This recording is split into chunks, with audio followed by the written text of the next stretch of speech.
Guinée, le référendum sur l'avant-projet de la nouvelle constitution devrait avoir lieu d'ici la fin de l'année. Avec nous pour en parler, c'est Cellou Dalein Diallo. Bonsoir. Bonsoir. Vous êtes président du parti d'opposition IFDG, Union des forces démocratiques de Guinée. L'actualité de ces derniers jours, c'était aussi le sommet de la francophonie. La Guinée a réintégré l'OIF après sa suspension. On va écouter à ce propos le ministre guinéen des Affaires étrangères, Maurice Anda Kouyaté.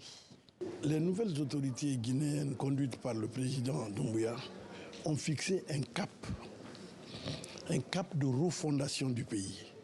C'est ce cap de refondation du pays qui a été examiné à la loupe par l'OIF et l'OIF a adhéré à cela, mais en nous donnant aussi des conseils.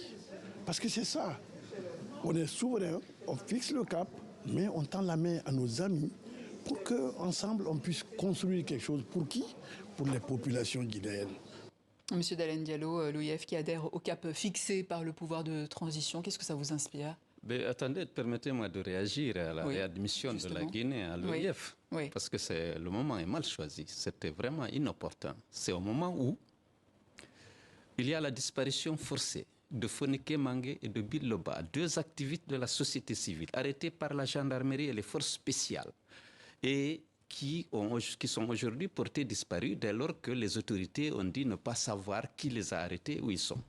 Imaginez dans quel état se trouve leur famille. Tout à fait. C'est au moment où on présente au peuple de Guinée le corps du colonel Célestin, un militaire qui était arrêté depuis 1 an et qu'on disait aussi ne pas savoir où il est.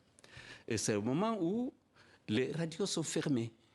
C'est au moment où les médias sont fermés, les libertés publiques sont malmenées, les droits humains sont violés de manière flagrante. Il y a plus de 58 jeunes qui ont été abattus parce qu'ils tentaient de manifester, parfois contre le délestage, parfois contre le coût de la vie.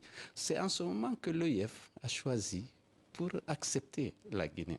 Or, la déclaration de Bamako, qui engage les États membres de l'OIF à respecter un certain nombre de valeurs et de principes, ne permettait pas ce retour en ce moment-là, où, comme je l'ai dit, les droits humains sont violés de manière récurrente et flagrante. Pourtant, monsieur Cellou Dalein Diallo, vous avez applaudi quand Alpha Condé avait été renversé par Mamadi Doumbouya. Est-ce que vous le regrettez aujourd'hui? Oui, écoutez, avant de regretter, c'est-à-dire c'est les engagements qui avaient été pris par la junte au moment de la prise de pouvoir qu'on a applaudi. Elle s'est engagée à mettre fin à l'instrumentalisation de la justice, au piétinement des droits et libertés des citoyens et à organiser très rapidement des élections pour remettre le pouvoir à un civil que le peuple aurait choisi à travers des élections libre et transparente. Justement, il y a cet avant-projet de la nouvelle constitution qu'on pense. Mais avant ça, aujourd'hui, il faut d'abord savoir que la junte a renié tous ses engagements, y compris, parce qu'il y a eu 3 engagements forts.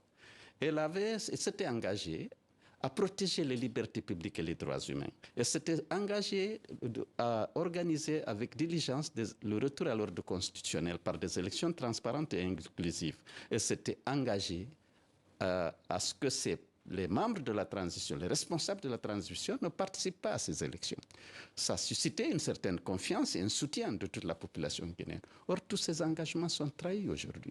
Mamadi Doumbouya ne s'est pas porté candidat pour le moment. Pour le moment, mais écoute, tous ces porte-paroles, tous les membres du gouvernement, aujourd'hui, il y a une promotion et une justification de sa candidature et vous allez apprendre dans quelques jours qu'elle est candidat.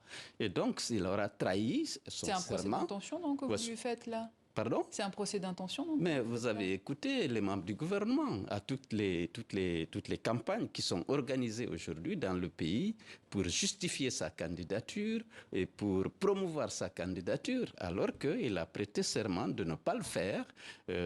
À plusieurs reprises, il s'est engagé sur le plan moral.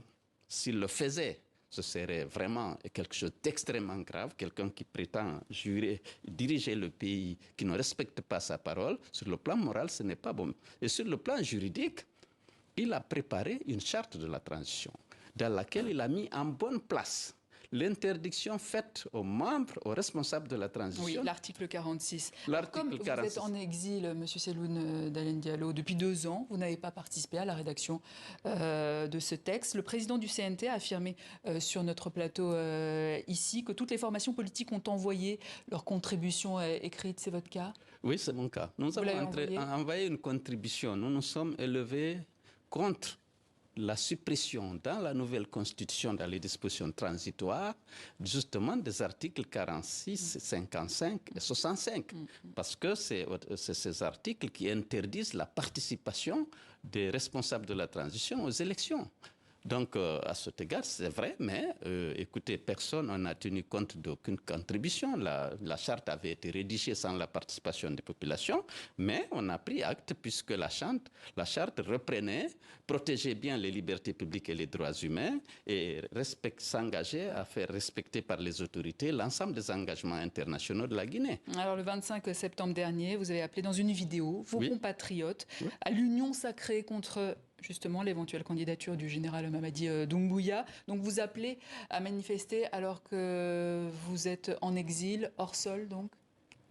Hors sol? Oui. Oui, bien sûr, je suis pour le moment à l'étranger. Mais je vais rentrer, soyez assurés que je vais rentrer. Je prépare mon retour et Pourquoi? je viendrai. Écoutez, je ne vais pas vous donner la date pour l'instant. Le moment venu, je vous donnerai la plus grande information. Ceci dit, alors, pourquoi je suis contre la candidature? C'est une question d'abord morale. Lorsqu'un homme, librement, s'engage devant le peuple, un officier de l'armée, s'engage à ne pas faire et jure sur une constitution, sur une charte qui interdit sa candidature, il jure de respecter cette charte et de la faire respecter. C'est une question d'abord morale, mais il y a une question juridique, parce qu'il viole la charte. Ensuite, il viole la charte africaine de la démocratie, des élections et de la gouvernance qui stipule que les auteurs de coups d'État constitutionnels qui changent, qui prennent le pouvoir en dehors des procédures constitutionnelles, ne doivent pas participer aux élections pour le retour à l'ordre constitutionnel. Alors, il y a quelques jours, vous avez rendu visite à votre ami Sidya Touré, président de l'UFR, lui aussi en exil. Qu'est-ce qu'il en est ressorti de ces échanges? Nous avions constaté qu'on avait une convergence de vues sur l'ensemble des problèmes, que ce soit la non-candidature de M. Doumbouya, que ce soit le retour diligent à l'ordre constitutionnel, que ce soit le respect des droits humains et des libertés fondamentales, la libération de Fonike Mange et de Bilo Diallo, et qu'aujourd'hui on a vu le général Koulibaly Sadiba, le colonel Célestin, le médecin Dr Diabaté sont morts dans des conditions non élucidées. Nous demandons que des enquêtes soient menées et qu'on dise au peuple dans quelles circonstances ces citoyens guinéens sont décédés. Donc vous êtes prêt à faire alliance avec Sidya Touré, éventuellement, contre Mamadi Doumbouya, s'il se présentait?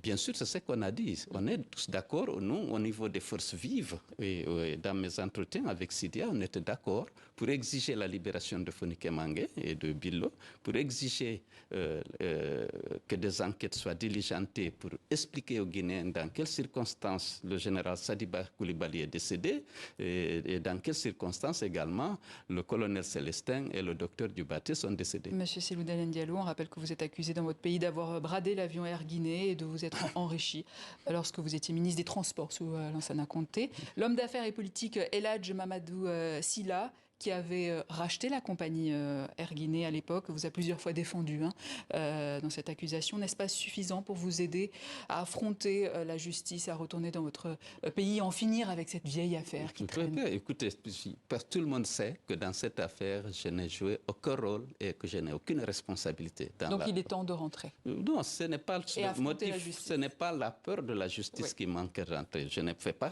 confiance à la justice, c'est évident, c'est un problème, mais je suis en train de préparer mon retour et il aura nécessairement lieu.